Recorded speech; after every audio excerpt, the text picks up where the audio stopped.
Brethren, anybody have any idea what the Catholic Church is doing on September 4th of this year? According to the Catholic News Service, Pope Francis will declare Blessed Teresa, that's Mother Teresa, of Kolkata, formerly Calcutta, a saint at the Vatican, September 4th. What do you think of that? I'll tell you this. John MacArthur, I came across a message of his one time way back in the 70s. MacArthur, 70s, early 80s, MacArthur took his whole family to Calcutta. They visited Mother Teresa. MacArthur said it was dark, full of idols and darkness. And if anybody has read Mother Teresa's own memoirs, her own biographical descriptions of herself, she says if she's ever sainted, she will be the saint of darkness.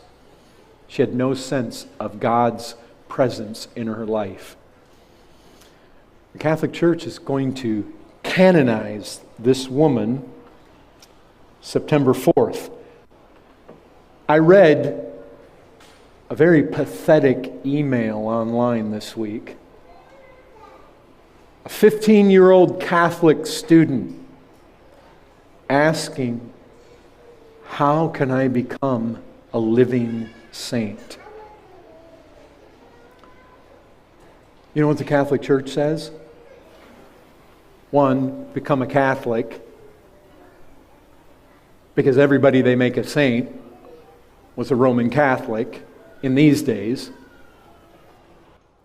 Two, live an exemplary, virtuous, selfless, memorable, pious life. Being a priest or a nun is a good place to start. Perform at least 2 verifiable miracles. Technically, you can do them after you die, but if you do them after you die, people might not connect them to you. Then you have to die, because canonization can't begin for at least 5 years after you die. Get a group of people to show devotion to you and pray to you because of your perceived holiness. Have your local bishop initiate your cause with the Vatican. Get investigated by the Church. Be recognized by the Pope as venerable, which means you're heroic in virtue. Have your first miracle verified and get beatified by the Pope. Then they can call you blessed.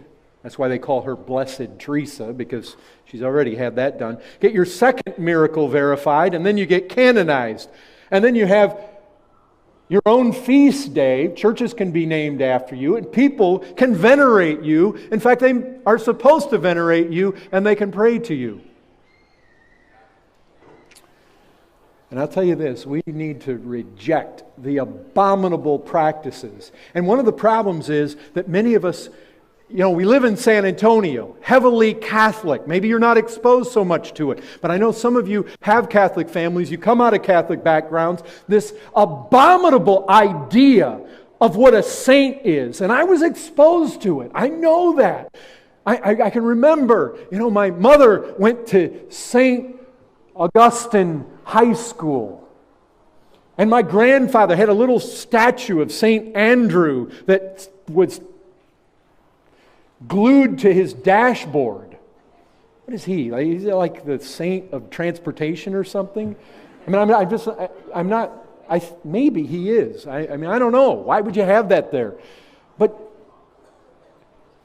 we've got to get rid of that idea. And I think perhaps that's one of the things that causes us hesitation. Brethren, I think the more we use the term, because terms really encapsulate reality, call one another saints. And be saints. I mean, live your life like people that are set aside for God, who are what? Who are called out of the rest of the masses of depraved humanity for the sake of proclaiming the excellencies of Him who called you out of the darkness into His glorious light. Proclaim His excellencies. Remember who you are. If you're saints, saints, saints.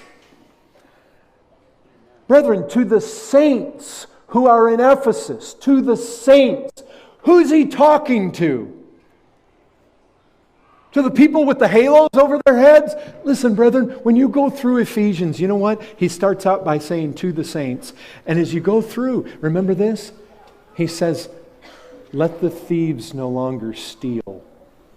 Who's he talking to? Who are the saints? People who used to be thieves, but have been taken out. They used to be these Gentiles, but they've been taken out. They used to be alienated to God, but they've been taken out. They used to be far off, but they've been brought near by the blood of Christ.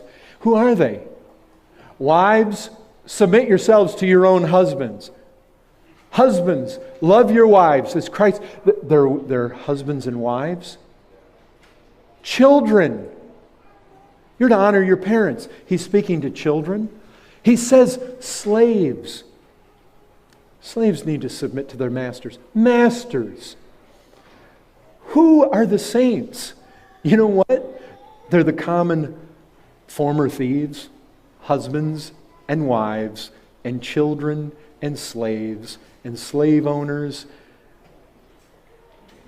They're the people that made up the church, many of which were slaves.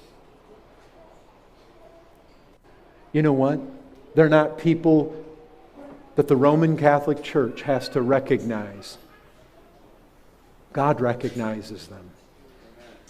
He knows them by name.